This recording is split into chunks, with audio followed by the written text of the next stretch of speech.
चालू सौभाग्यवती डार्लिंग,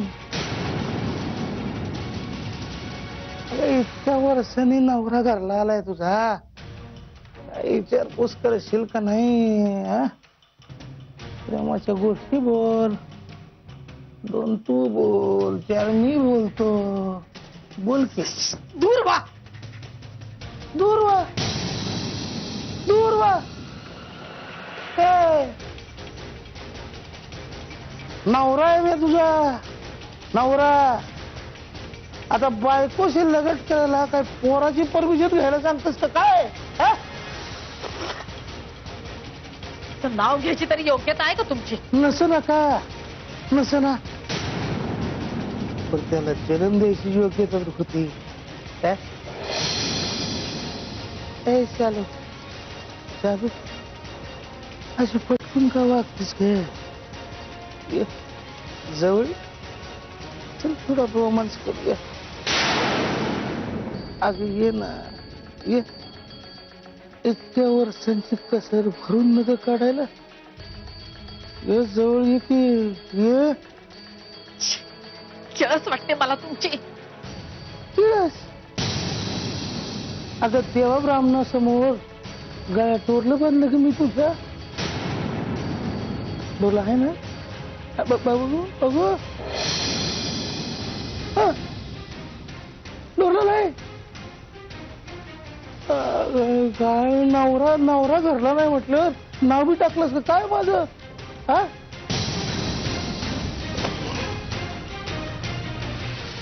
मोठं सावित्री पुसतेस ना अजून, तर त्याची पण बोम आहे. वट सावित्री, तुम्हाला माहिती आहेत या रीती परंपरा? मग काय म्हणून तर विचारतोय ना. आता इतक्या वर्षानंतर घरला परत आल्यावर संसाराकडे लक्ष नको द्यायला? आपली बायको, पोर, नातवंड, सुना, त्यात तू सोन्या पदरात पडलाय, त्याची कुठं उपासमार करू ग? हा थकला जीव कुठं जाणार? चालू तू कुठं चाललीस ग? मला तुमच्या या गोष्टी ऐकण्यात रस नाहीये. एक तर तुम्ही तरी इथून जा, नाही तर मी इथून जाते. नाही बाबा, नाही. आता मी इथलं कुठं बी जाणार नाही. आणि काय ग, मग मोठ्या तोऱ्यात सांगत होतीस माझ्या पोराचं घर आहे, माझ्या पोराचं घर आहे ना, तुझ्या पोराचं घर आहे. पण घर ज्या चिमणीवर उभं आहे ती चिमीन कोणाची आहे? त्या पोराच्या बाचीच नव. आता जर चिमीनच काढून घेतली तर घर कोसळल ना. आणि तुझा लोक बी नाही. काय नको, काय नको, इच्छाच गेली. घर बघून घेतो माझ्या चिमणीवरच.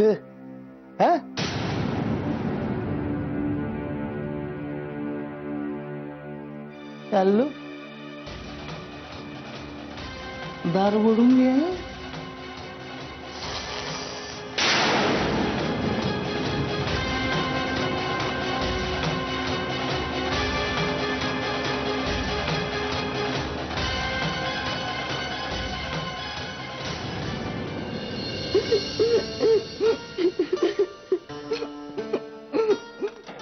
अरे काय रे, काय झालं तुला? हा, का रडतोस तू? अरे कुणी काही बोललं का तुला बाळा? हा, बस बस बस बस, रडू नको, शांत हो. चल चल माझ्या बरोबर चल. अरे काय झालं बाळा? तो एवढं नको म्हणतोय तर कशाला बोलवतेस? अगं असं काय बोलतेस तू प्रिया? दिवे लागण्याची वेळ झाली असं दारात बसून रडतोय तू, बरं नाही दिसत ना? मग काय झालं त्यात? मीच मगाशी ओरडून इथे बसायला लावलंय त्याला. तो आतमध्ये बसलाय, त्याला तर काही बोलू शकत नाही. पण याला नक्कीच बोलू शकते. प्रिया, तू काय बोलतेस तुला कळतंय ना? अगं लहान आहे तो, त्याचं वय तर बघ. मग काय झालं? आणि तसंही हा मुलगा घरात राहिलेला सत्यजितला अजिबात आवडणार नाही. यांना काय आवडतं आणि काय नाही ते मी पाहून घेईन. त्याची तू काळजी करण्याची गरज नाही. ठीक आहे, चल रे बाळा. सॉरी मंजिरी, मला कळायला हवं होतं नाही का? चुकलंच माझं. कारण माझी आणि या मुलाची लायकी जवळपास सेमच आहे नाही का? नाही, ऍक्च्युली ह्याची जरा जास्तीच असेल. नावापुढे मुधोळकर आडनाव लावतो ना हा. त्यामुळे माझा या घरावर किंवा घरातल्या लोकांवर काडीचा हक्क नाहीये. हे मला कळायला हवं होतं. प्रिया प्लीज, तू विषयावरून भरकटतेस अगं. प्लीज तू गैरसमज करून घेऊ नकोस. माझ्या म्हणण्याचा तसा अजिबात अर्थ नव्हता. मला फक्त एवढंच म्हणायचं होतं की मी जे काही वागते ते मला कळतं आणि मी जे काही वागते ते माझं वागणं हे चांगलं समजून घेऊ शकते. आता त्यांची बायको आहे म्हणून एवढा तरी विश्वास माझा आहे ना त्यांच्यावर. प्लीज प्लीज अर्थाचा अनर्थ करून घेऊ नकोस. चल चल चल.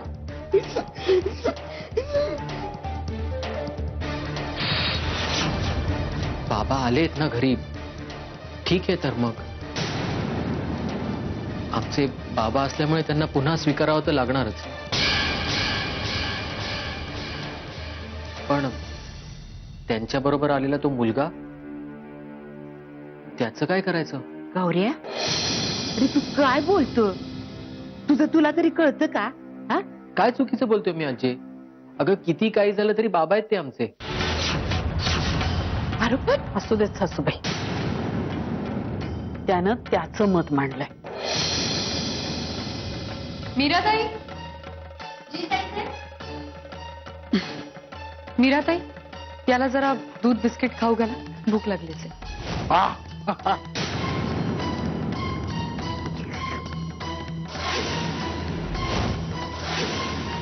घर खरंच जंक्शन बांधलंय बरं का पोरानं. हा काय घर बांधलंय पोरानं.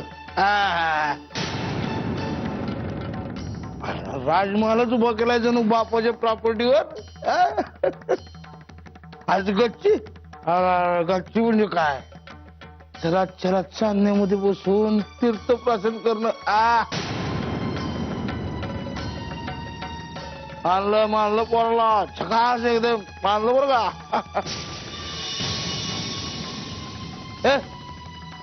ए भाड्या इकडे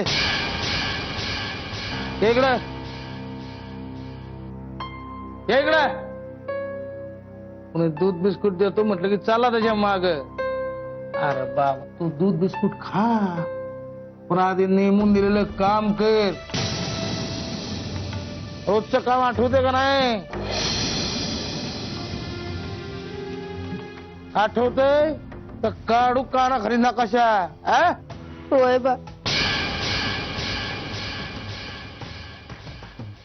बाप पैक काय पैक पैक लावलं रे सारखं? अरे एवढा भाऊ तुझा कुबेरावानी बसलेला असता ना, त्या बुक्कड बापाकडे कसं मागतो रे पैसा? जा जा त्याच्याकडून घे पैक. जा एकावर दे रे त्याला पैक.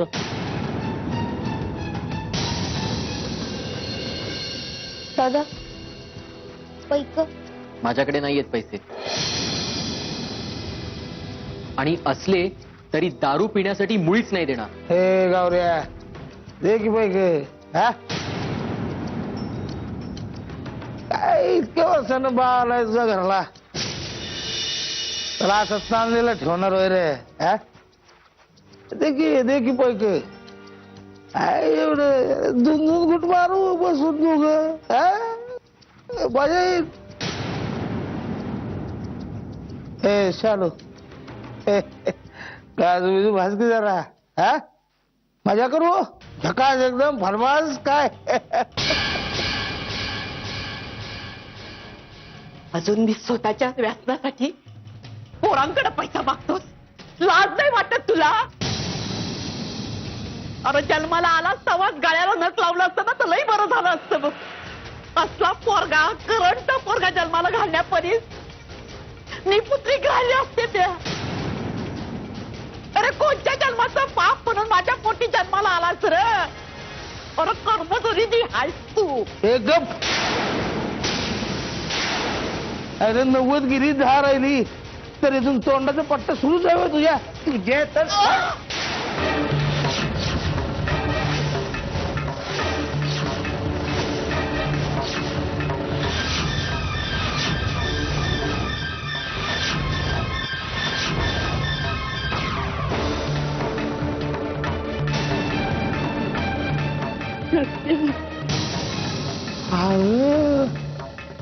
सत्या.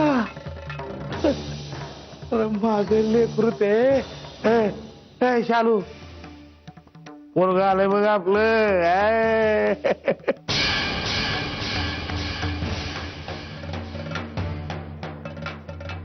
सत्या आई, हा माणूस इथे कसा?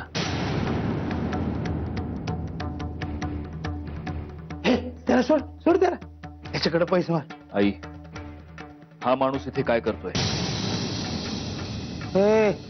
असं काय करतो सत्या? अरे केवळ सरी बा आलाय तुझा. ये पाया पड माझ्या पाया पड. आई, हा माणूस माझ्या घरात काय करतोय?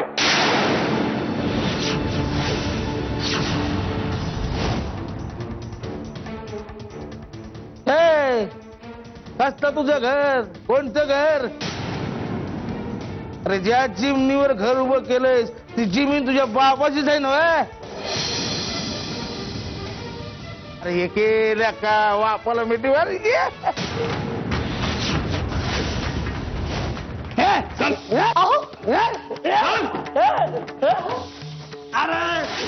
अरे बाबा हे काय करतो? पुन्हा जर माझ्या घरात पाऊल ठेवलंस तर जीव घेईन तुझा मी. अरे बघा. अरे बघा बघा बघा बघा काय चाललंय बघा. पोरग बापाला मारायला लागलाय. म्हातारा झालं म्हणून मारशीला होय रे. अरे कलियुग आलं रे बाबा. कलियुग आलं. अरे काय? अरे बापाच्या जमिनीतून बापाला बेदखल करायला निघाला हे पोर. बघा रे बघा. कुठली जमीन? ही तुझी जमीन आहे? हा, तुझी जमीन. आता बळकावली तुझी जमीन. जा जाऊन केस कर कुठल्या तरी कोर्टात.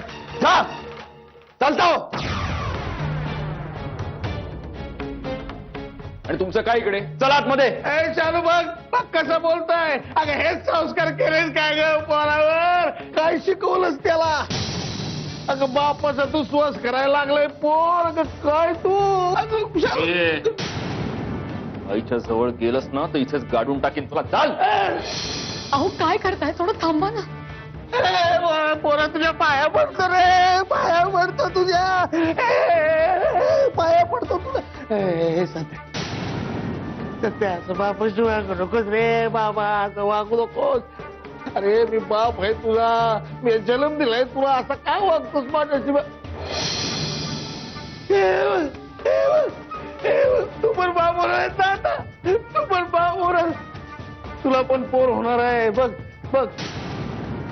असं वागू नको माझ्याशी. असं वागू नको.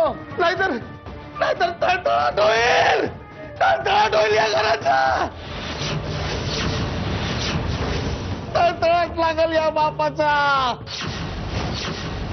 तळतळाट होईल या घराला. तुला तुझ्या पोराला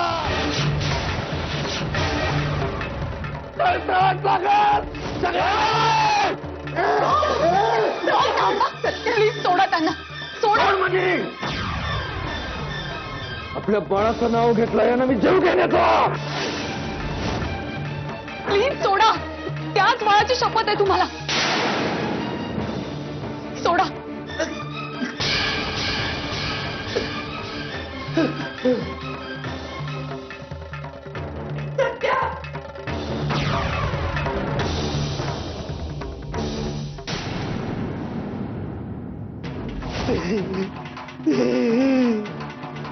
तुमच्या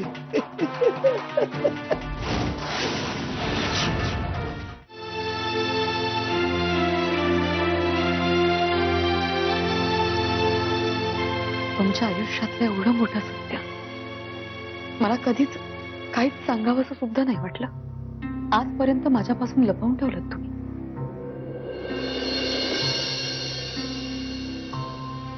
मला माहितीये मी तुझा अपराधी आहे मंजिरी, आणि तुला पूर्ण हक्क आहे मला हा प्रश्न विचारण्याचा. काही जखमा खूप खोल असतात आणि काही जखमा अशा असतात ज्यांची पुढे साधी आठवण जरी झाली तरी पुन्हा ती जखम केल्यासारखा होता. बाहेर आलेला हा माणूस माझ्यासाठी अशीच एक जखम आहे. त्याच्याबद्दल मी तुला कधीच सांगितलं नाही,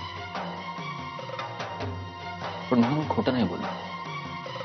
मी तुला, जगाला, सगळ्यांना तेच सांगत आलो जे माझ्यासाठी सत्य होतं. ते सत्य हेच आहे की ज्या माणसानं मला जन्म दिला, ज्याला आपण बाप म्हणतो, तो माझ्यासाठी केव्हाच मेला होता. अनंतराव मुधोळकर नावाचा माणूस माझ्यासाठी केव्हाच मेला होता. जगात खूप आज्ञाधारी मुलं असतात. आपल्या वडिलांची सेवा करतात, त्यांच्या आज्ञा पाळतात, त्यांच्यासाठी स्वतःच्या प्रेमाला, संपत्तीला, सत्तेला लाथ मारतात. अशा मुलांची जर माझी तुलना करायला गेलीस तर मी नालायक आहे. कारण मी जिवंतपणे माझ्या बापाचं श्राद्ध घातलं होतं.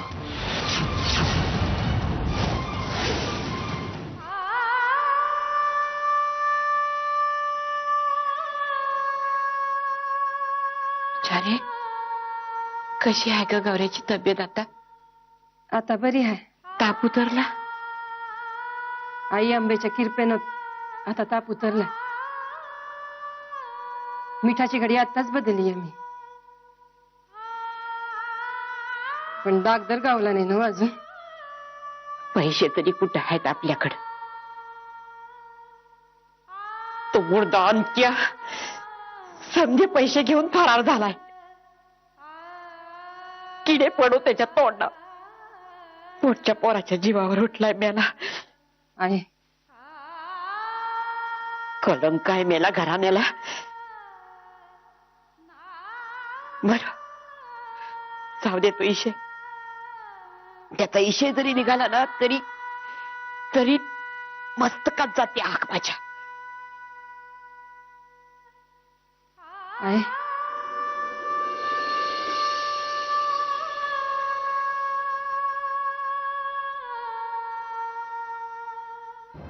शाले शाले ऐकलंच ना व? चारे काय म्हणते ती? हा अगं गौऱ्याच्या तब्येतीत सुधारणा होती आता. तू नका काळजी कर.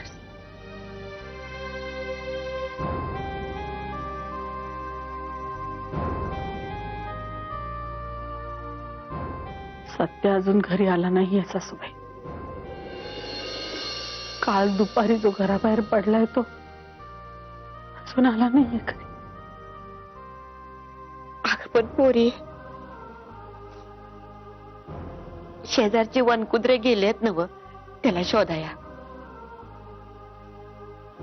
येईल त्यो. नका काळजी करूस तू.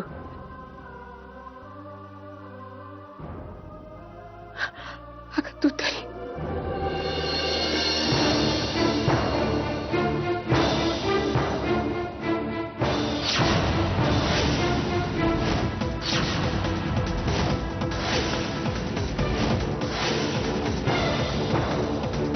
सत्या.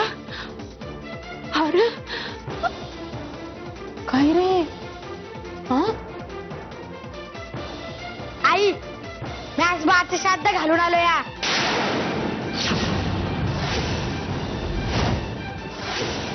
सध्या अरे काय बोलतो तू?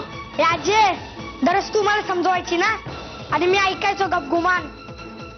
आता तू गपगुमान ऐकायचं आणि मी तुला समजवणार काय. माझ्या शाळेत इस्पुतीची आई वारली तेव्हा मला त्र्यंबकेश्वरला जाऊन तिचं श्राद्ध केलं. म्हणून काल दुपारच्या एसटीनं मी आधी गेलतो त्र्यंबकेश्वरला आणि घालून आलो माझ्या बाचं श्राद्ध.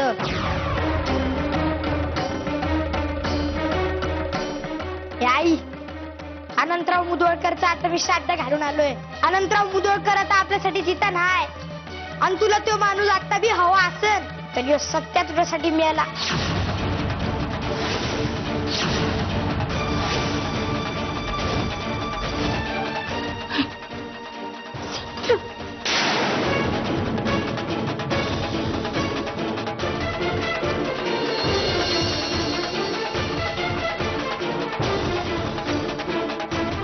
हेच माझ्या आयुष्याचं सत्य आहे मंजिरी. श्राद्ध या शब्दाचा अर्थ सुद्धा ज्या वयात कळत नव्हता त्या वयात माझ्या बापाचं श्राद्ध घालून आलो मी. लौकिकार्थानं जे सत्य आहे ते मी तुला नाही सांगितलं, पण मी खोटं नाही बोललो. कारण माझ्यासाठी हेच सत्य आहे की माझा बाप मेलेला आहे.